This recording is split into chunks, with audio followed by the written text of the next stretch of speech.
are equally as important as chasing that new, really sexy, exciting business or brand that you want to work with, who does something really well and you think, oh, I can amplify what they're doing there. G'day, I'm Lockie and welcome to D2C Slingshot, a podcast where we interview brand founders and industry experts to help you out on your own journey, and I hope you enjoyed this episode. Yeah, so what book are you reading? It's just the Daily Stoic. So this is a book that you do meditations per day, which is all about Stoic philosophy. So it goes through what ancient Stoics have said in the time, and then it kind of gives a little annotation as to what that means and relates to today's world. Right, yeah. And how long you been reading that for? Like how far through are you? So you read a page a day. So it'd be today's 5th of May, read it every day. And I've been reading that for the last 2 years. Oh, really? Yeah. And you've found it helpful, obviously. I would say when I reflect on myself compared to how I was a few years ago, it's made me more grounded and, as kind of philosophical as it says, connected to myself and just calmer.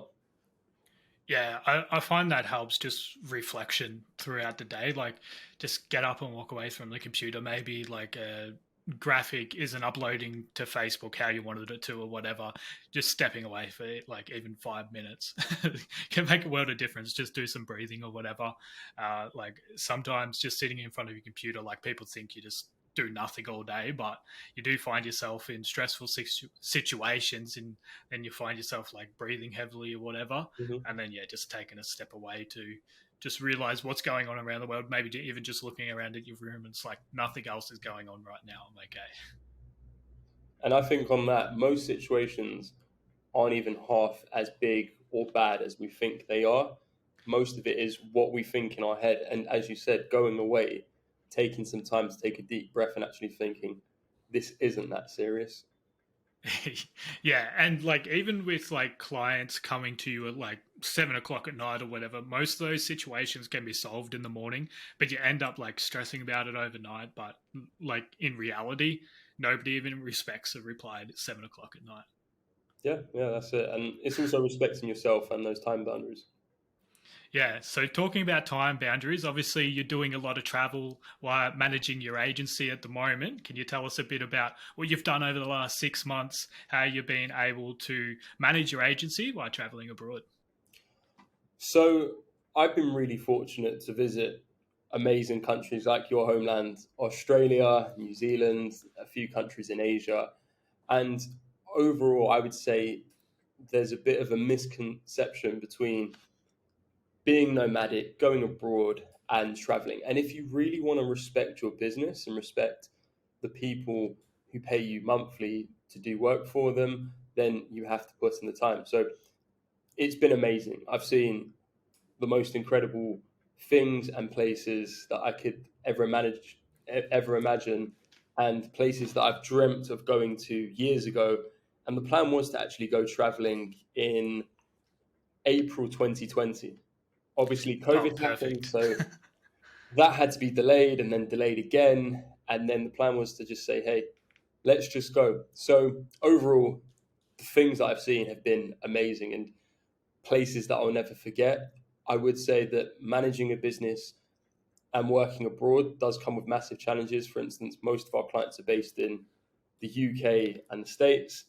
Therefore, there's a lot of late nights, taking calls with the team, making sure clients are happy, taking sales calls. That's probably the biggest challenge. But now the time zones have got a bit better just with daylight savings, so it's not too bad. Oh man, Australian time zone is the worst time zone on this planet, I reckon. Like you get people late in the afternoon in the US and UK, they're like, you're getting up and they're going to sleep. Like it's terrible. I hate it. It's like the worst time zone. The weather's good, did you say? Yeah, it's starting to turn now in Victoria. It's starting to get a bit colder. I know you're just in Melbourne. Now you've gone to all the sunny beaches in Perth. Yeah. Weather in Perth is beating Melbourne for sure. Yeah, for sure. So where else have you been? You said Southeast Asia? Yeah, so I spent some time in Vietnam, Cambodia, and Indonesia for about 5 weeks, and Singapore right at the start of the trip. Yeah, nice. And what's been your favourite place you've visited so far? New Zealand for me has been the best of South Island is just unparalleled to anywhere I've ever been to on this earth. Yeah, I traveled there a few years ago. Well, probably going on like almost 5 years now, Yeah. but I've been to the South Island. We only did the South Island. And yeah, just seeing some of those stories you'll take, and I was like, oh, I've actually been there. Where And was yeah, your it brought favorite some of place like in the South those. Island? Sorry? Where was your favorite place in the South Island? I like Queenstown. Yeah, we did a lot of like did the bungee jumping and stuff there, and like had a few nights out on the town with the boys. So yeah, I like Queenstown. And did you do the luge? What's that? Oh, the Mario Kart down the mountain thing. Nah, I didn't do that unfortunately, and we didn't get to do the jet boats either because it rained so heavy. Like all the logs were washing down into the river, so it was too unsafe. Yeah, they were both good fun. The luge actually came off it and scraped all of my arm, all of my leg, just like bleeding everywhere. Couldn't even shower properly because it stings so much. Oh, really? You're probably going over the speed limit they advised anyway. And no, I got knocked into. You got knocked into. Well, it makes a good story anyway. It does, it does. Battle skies. Yeah. Did you do any bungee jumping or anything like that? No, so we did the jetty that you were referring to, which was good. Bungee jumping, no, but I think that was one thing that if I could go back in time and do, I would do if I had my time again. Yeah. But because we've gone so many places, we've tried to be a bit conservative on like bigger spend activities. We did go to Fox Glacier and do the glacier trip, so that was kind of what we were planning to do for a while. Yeah, yeah. And I suppose you don't want to do too many of those risky things being an agency owner as well. There's no one really to back you up as an agency owner to come in and take over your day job or whatever. So, yeah, being a bit conservative there does that play on your mind at all? You've got insurance for that. What about all the clients that are going to miss you if you're in hospital for a few days or whatever? How do you think you would cope? Yeah, true. I think luckily I've got good people working with me, so they're there to make sure that everything's going okay with them, and I think it's just having good faith and trust in people. Yeah, and I know you mentioned before we jump on this call that like you've put a lot more trust into your team, especially since starting to travel. Like, how's that experience been for you, and what about some of the challenges that you faced?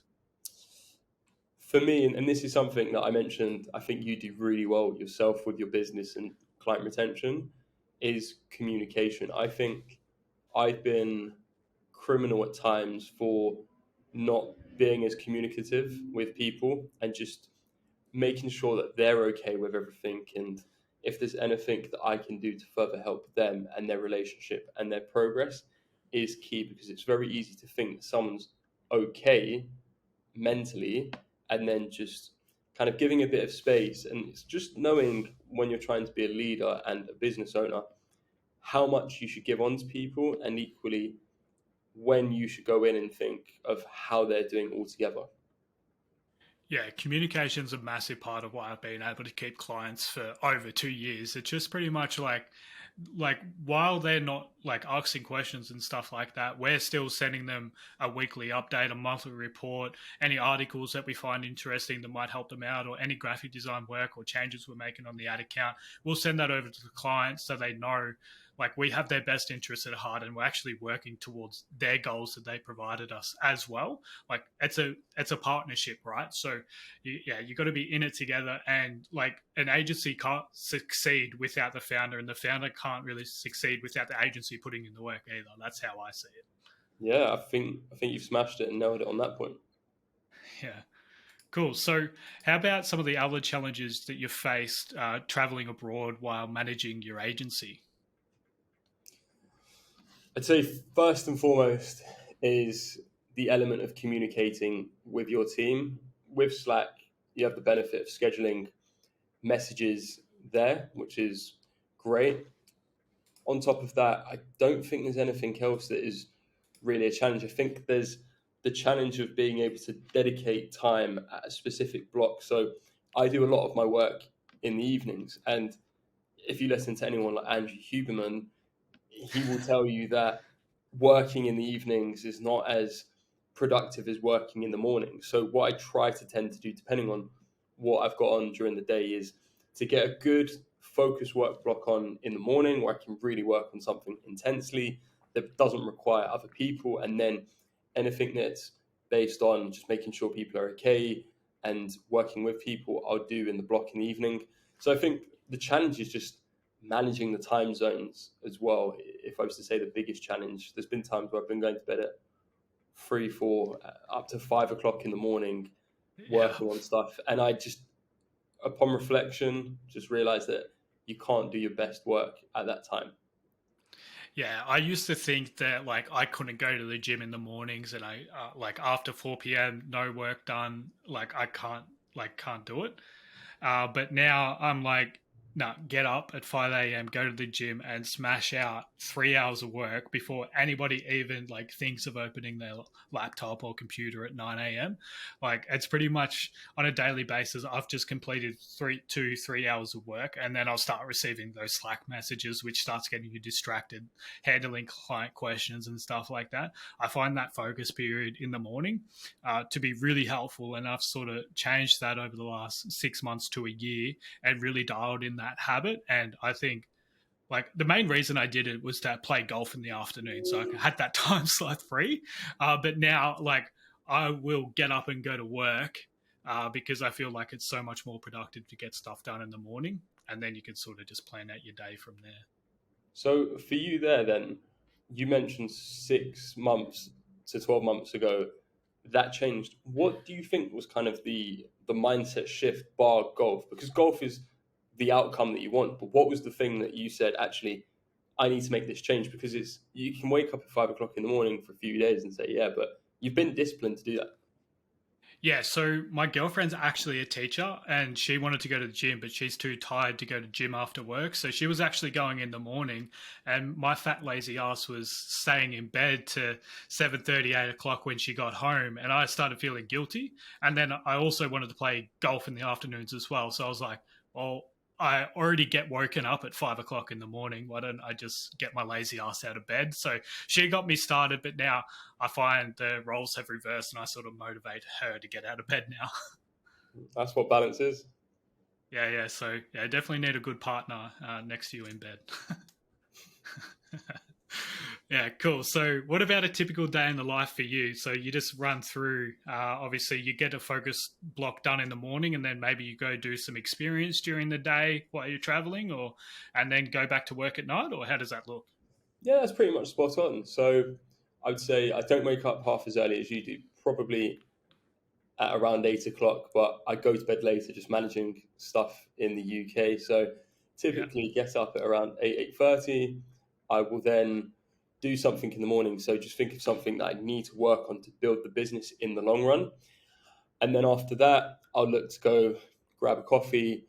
I just love walking. So I'll just typically, wherever I'm at, go for a walk where we're at, whether it be a city, a town, a village, in the mountains, explore where we're at, go there for a good few hours, look to get back at around 4 or 5 o'clock.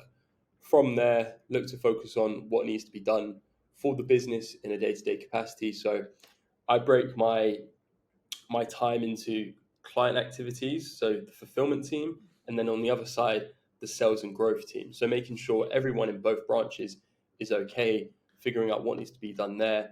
And then typically I'll be working till, depending on the day, 11, 12 at night, and then making sure everything's good on that front. Yeah, I personally hate that UK time zone, but obviously you're from the UK, you have existing clients from there. The conversion rate is insane for us Aussies anyway. But then, yeah, that time zone's horrible. I don't know what I'd be like working at 11 o'clock, 2 a.m. in the evening.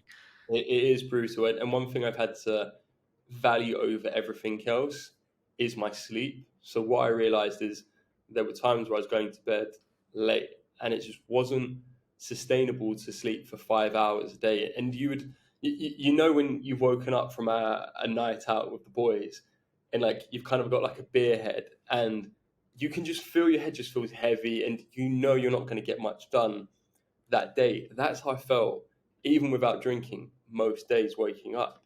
So I've just kind of stripped back and just said, once it hits 12, no more work's getting done because I can't imagine the value of that work being that good. You feel sluggish, Yeah. you don't feel good. And it's just making sure, go to bed at maybe 12:30, 1 o'clock, wake up, have a good 7 hours sleep, and then that way you can challenge the next day the way how you feel it deserves. Yeah, even when I drink on the weekends now, like I don't drink as often as what I used to when I was a bit younger. Like I'm only 25 at the moment, but a few years ago, like I was living in the share house, people would be doing stuff on weekends, even weeknights, going out drinking, partying, and then you just wake up. And now like when I drink on the weekend, like I'm affected definitely Monday, Tuesday, Wednesday. It's just that brain fog that you get. Maybe I'm getting old. I'm not sure, but I definitely notice it now. Like I'm just sitting here at my computer going, I can't think. Luckily, ChatGPT's come around and can help me out a bit there. But yeah, I definitely notice it. So getting those good habits, getting into routines and stuff like that definitely helps. But yeah, obviously I just work from my office, or this room, but you're out and about traveling, so it must be so difficult to do that. Yeah, for sure. Yeah, so it probably took me a good couple of years to get a good routine in place in like a work from home ethic that you need as an entrepreneur to actually succeed. Like there's so much boring and monotonous tasks that need to be completed each and every day, even if it's just a simple graphic for a client. It's like that still takes time, motivation, stuff like that. How have you found that balance between like being motivated to get out and do something compared to like going for a walk and seeing the beach or doing an activity or whatever? I think it comes down for me to gratitude, to know that I'm able to travel and see spectacular places in the world because I've worked hard previously, and just being grateful for the work that I get to do. And I think being a business owner is a privilege, and no one's forced you and I to start running agencies. And we get to do this through hard work. That's the main factor, but also delivering. So as corny as it sounds, I try to be grateful for each and every day that I get to do this, because it can be pulled away quite quickly through a bad set of habits. And knowing that each and every day we need to make those small differences and just make sure we're just turning up each day. And some days we're not going to wake up and feel our best self, but we just have to do it each day. And I would say I've only had one moment in this trip where I've opened up my laptop, started to do work, and just been like, no, I can't do it. And Yeah. that happened once a few weeks ago, and I just slogged through it. And it's not about turning around and being like, I don't feel like working today, I'm not going to work today. Just make sure you do it. Like, the quality might not be there, or your will to do it might not be there, but just showing up, getting it done, and just saying, fine, that's it. And then again, coming down, and I sound like a sleep nerd now, but just coming down and just going and saying, I've done my work, that's it. I'll just kick back, maybe watch something on the screen quickly, or do some meditation, or just go for a walk and then go back to it. And it's just having that discipline to say, no, I don't need to go out today, or I'm going to focus on what's the priority for me. Yeah. Before I got started in digital marketing, as you said, nobody forced us to do this, but what sort of forced me into working for myself was I hated the job that I had. So on my real bad days, or even if I'm just driving around town or whatever, and I see a construction site, I'm like, thank fuck I'm not doing that. I hated that. So every time like I see myself like getting down or whatever, or I don't want to do like this piece of content for the agency or whatever, then I just remember I was like, I could be grinding concrete right now. And there's so many people out there that are worse off. So yeah, as you said, it is a privilege to be doing what we are doing. Well, on that, fear is the biggest motivator. We're more fearful of losing $1,000 as opposed to making $1,000. And for you, it's, which is the same for me. I worked in the city. I've done worked on building sites as well. But it's the fear of going back to where you were at before is a better guiding factor than saying making X amount of money in the long run. Yeah, for sure. And yeah, it's always good to reflect, I feel. So yeah, that is good. Now, jumping over into, say, your day-to-day client accounts and that sort of thing, you mentioned your sales calls before. What are some of the biggest mistakes you see clients making when you're auditing an account or a new brand comes to you and say, hey, where am I going wrong? The biggest mistake that I see is people not tracking their numbers effectively. So you and I, probably you more so than I, understand the key metrics to look at in a funnel. So whenever we're looking to work with a new client, is understanding if they know their numbers. And we always say you can't measure what you can't track, and you can't track what you can't measure. So it's looking at that, understanding where the bottleneck is in the funnel. And I think quite often, I've used this analogy before, but you look at someone in the gym. If someone wants to learn how to deadlift effectively, they can't just go up in weight and deadlift more weights. They need to focus on their form, their technique, their stance, their breathing. There's so many elements that need to essentially be audited and examined before they do that activity. So we want to break down and look at all of these key metrics. And you can break it down into branches such as raw numbers, and then looking at the creatives, and then looking at the website, bringing this all together, the offer, and figuring out what is missing. So using an Excel sheet and breaking these down in a sequential fashion to figure out what's being done well, what isn't being done wrong, and thinking of what lever to pull next in order to getting those results. Yeah, and I think the benefit to working with an agency is building that long-term partnership. Obviously, an agency might come in and generate you success in the first week, right? But it's not just as simple as changing some text on a creative. That isn't going to really move the needle and might spike your results in the short term. But over the long term, you need to be focusing on those nitty-gritty details, like you said, like focusing on the hook of a video, focusing on the hold rate for a video, focusing on the click rate for a video.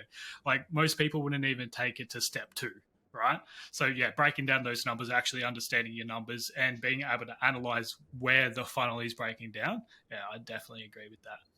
Yeah, I think a step further to that is knowing how to relay that message and communication back to the client so you don't overwhelm them. We've been criminal of doing this before, where we found the bottleneck and we just overwhelm the client, and they're like, well, you're the painkiller here, you're here to solve it for us.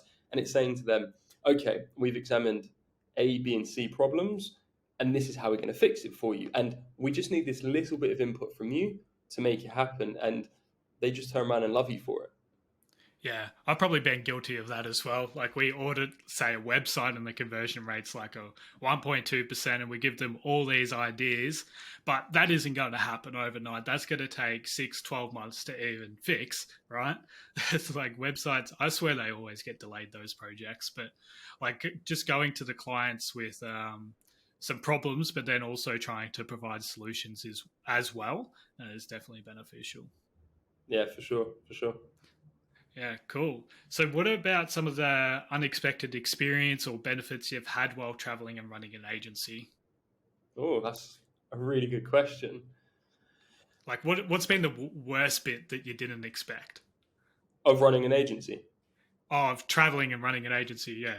It's like obviously online, it looks like you go to all these beautiful places and beaches, and the gurus sell the Lambos and stuff like that while they're traveling. But obviously, that's a distant reality for most people, probably.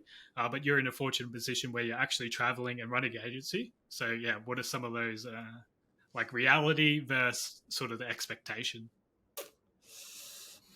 The biggest challenge, semi alluded to earlier, is the time zones. So it's you can make out you're this blase, super lucky and fortunate guy who's going around and doing all these things, but the reality is that it's a slog. There's a lot of work that goes in till stupid o'clock in the morning, and you find yourself getting anxious at times that you're staying up till late, and a little niggle isn't being fixed, and having a philosophy of not finishing when you're tired, finishing when you're done, is what I try to live by. So I just will not go to sleep until, if I've started a project, the book gets closed when you've finished work. That is by far the biggest challenge. So anyone who's looking to live nomadically and travel, picking time zones is very important, and just actually taking responsibility and ownership for what you're doing. I've had 2 people message me while I've been traveling saying, oh, I want to go work abroad. I want to go live nomadically. It looks so cool. And yeah, it is cool. But I think the part of being responsible and taking ownership of what you're doing is just making sure you get everything done without any excuses. Yeah, and I guess that's something not people don't even think about is time zones. Everyone's just like, yeah, I'll be able to travel and work from my laptop, but sometimes clients like want to report like in the next hour or so, and maybe you're sleeping because you're in a different time zone now, and then there's that expectation disconnect and stuff like that. So, have you lost any clients because of your travels? No, I think one thing that I massively pride myself on is communication and transparency. So when a client starts working with us, we say to them, same day replies, latest, you'll get a reply within 24 hours. We've had one Yeah, or two clients who've said, like, hey, is like anyone here, so to speak? And it's just kind of setting those boundaries to say, no, this is how our policy works. The same way, the way how big corporations, like I've worked in banks before, they've got very strict policies that people adhere to. And ultimately, if you don't like them, then we're not the agency for you. yeah. We're not getting paid by the hour. We're here to deliver a service, deliver value, and this is our process. If you don't want to adhere to it, then that's fine. We need to have respect in what we're doing so we can systemize and make sure that each client is getting the same and valued service delivery to what they're paying for. Yeah, that makes sense. And I suppose I'm probably a bit guilty because I sit in front of my computer all day and I probably reply to clients a bit too quickly. There gets a disconnect between their expectations and then they go to say, I don't know, wait or support or whatever. And there's a 48-hour wait or something like that. It's like, or even on the weekend, I tried to renew my license because it's expired because I don't really drive anywhere anymore. So I just sort of hasn't been on the top of my to-do list. But then I went to ring them on the weekend. They're fucking closed. So just setting those expectations, I think, is really valuable.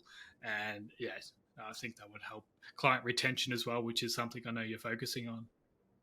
Yeah, I think looking at a business, there's a few ways to grow your business. You can either go out and sell to new people, you can sell more to your clients, or you can just hold them for longer. And I think a lot of what we see within the agency space and just businesses in general, everyone just thinks about more, just get more clients.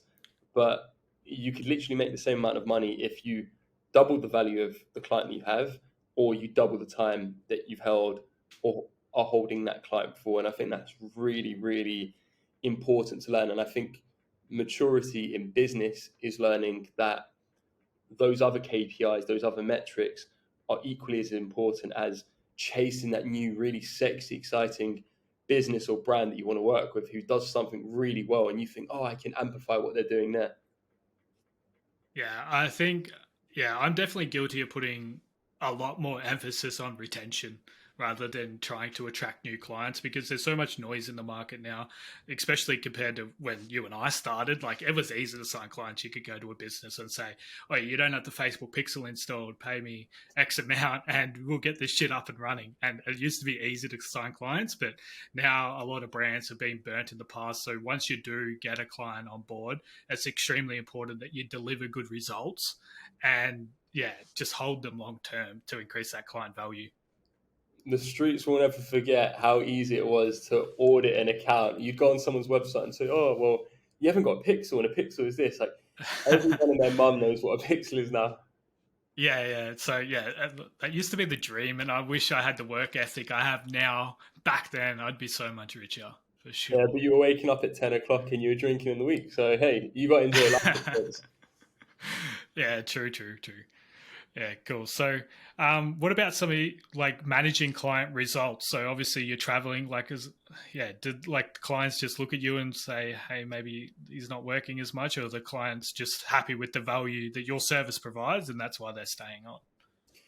Well, we've got a team and they're on the ball with that. And we'll always make sure we're sending weekly looms to go over what's going on and telling them what's happening. So in our weekly looms, we'll look at what's been done in the last week, results, and then what we're doing for the next week. So it's really a reflection, proactive action plan. So whether good or bad, this is what's happened. We're looking to do whatever's needed in order to just increase that. And it's just having that growth mindset of improving by 1% every day, every week. And I don't have clients on, say, social media, or I don't make it a point. And ultimately, if a client wants to go out and sleep with strippers or sniff cocaine on the weekend, like that's their business. It's got Yeah. nothing to do with me. That's the same as my team.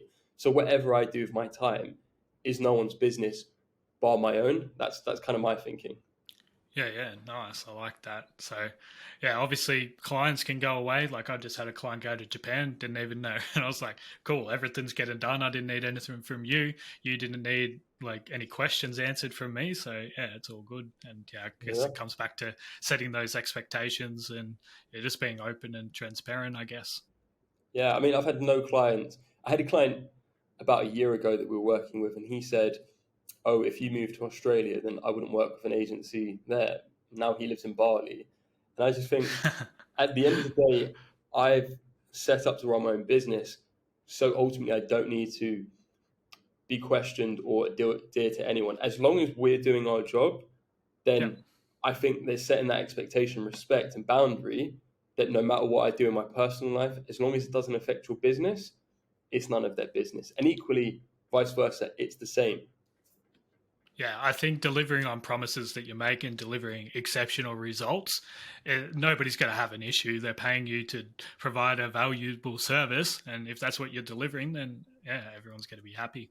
And I mean, you're testament to that, as am I. We both won an Athlon Award last year for delivering exceptional results. So that speaks volumes to what we're doing for our clients.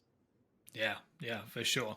So, what about some advice you have for somebody possibly looking to be a travelpreneur? Some advice, I would say you have to really map out and plan what you're doing down to a T to an extent, but ensuring that you've got a budget and you've got, similar to when you're building a house, a 20% kitty of, oh, well, what if I spend here?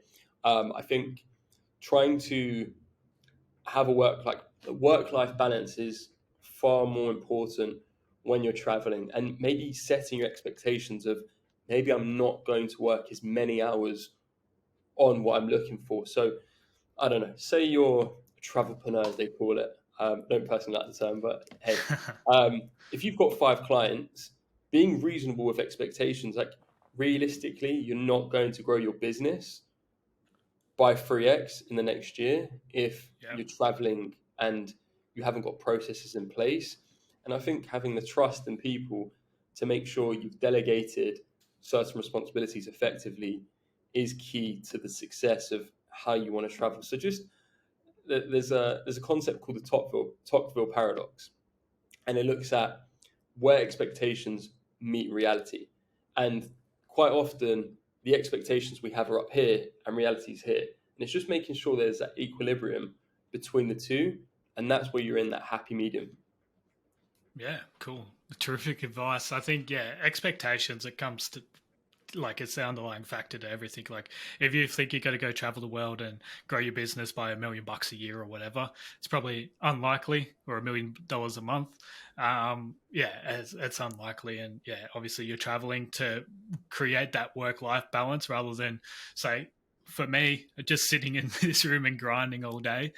So yeah, there's a bit of a mindset shift needed, I think, as well.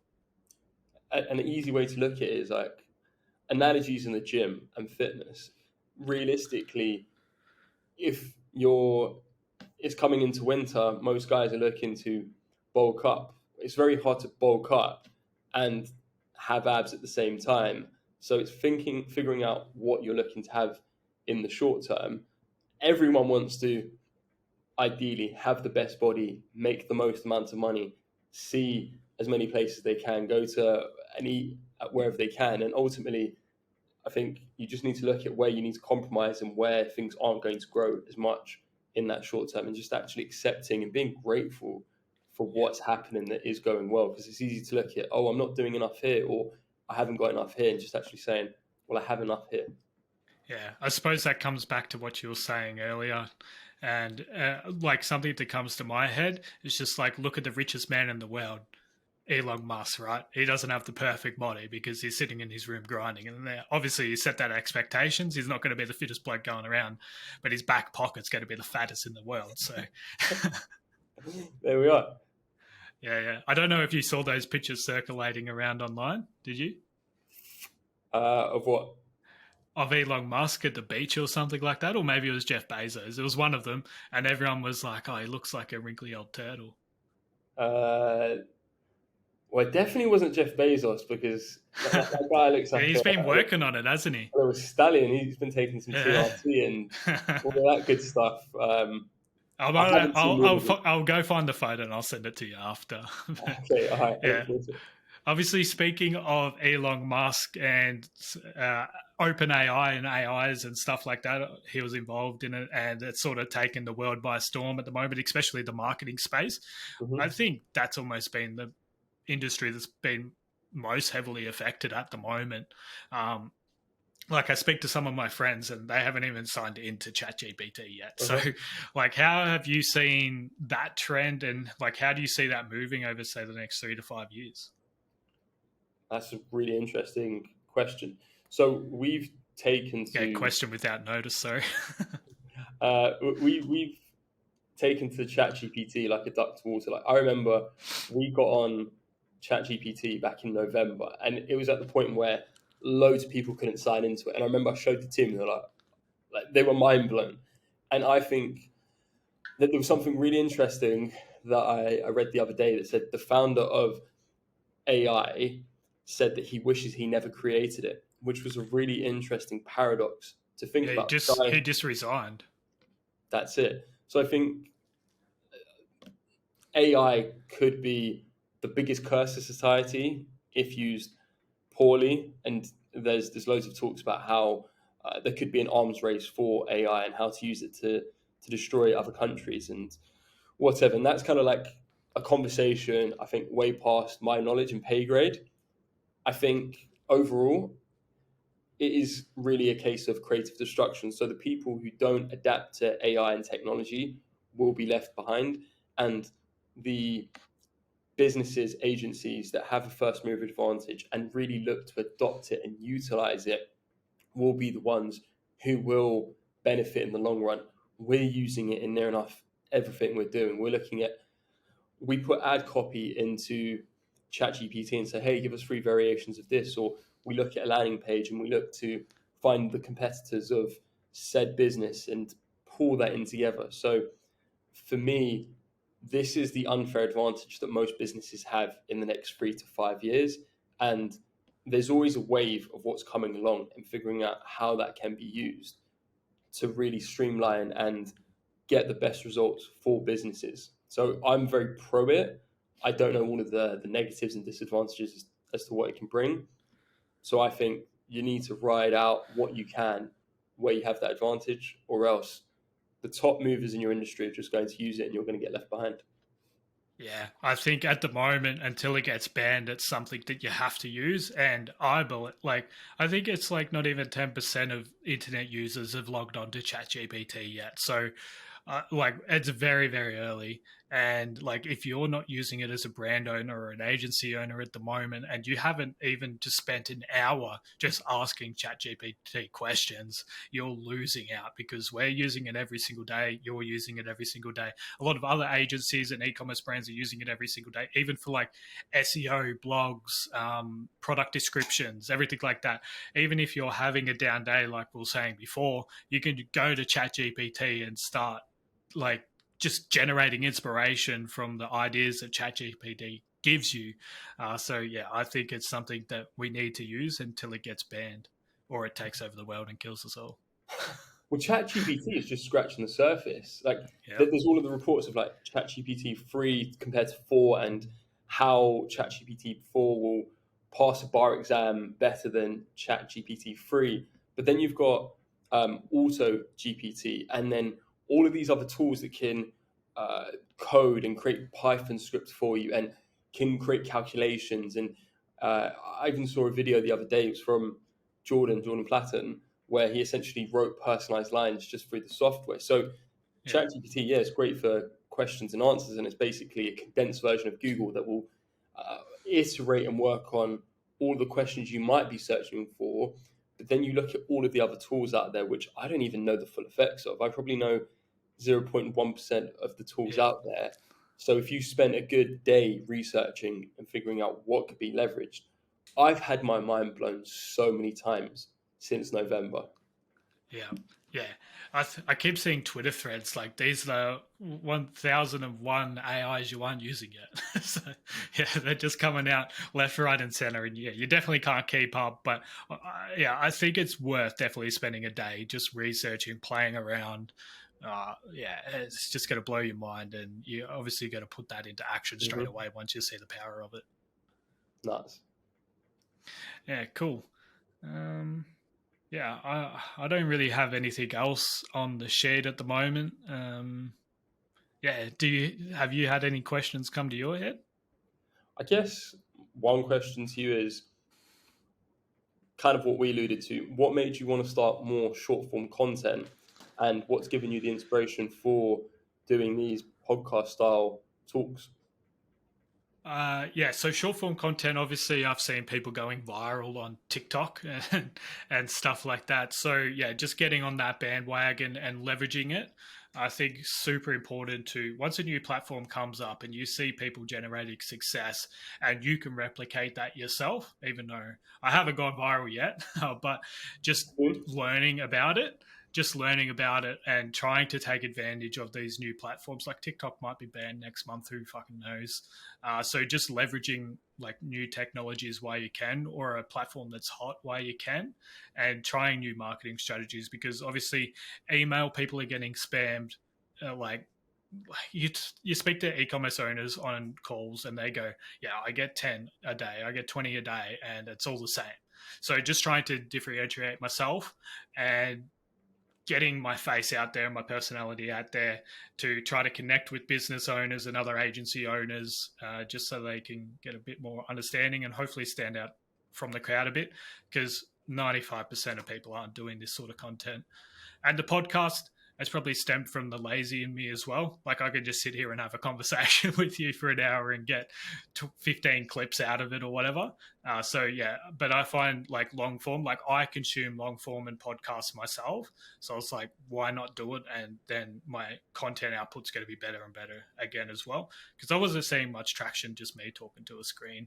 I've seen a good lift and some good feedback as well from having different guests and talking about different topics as well.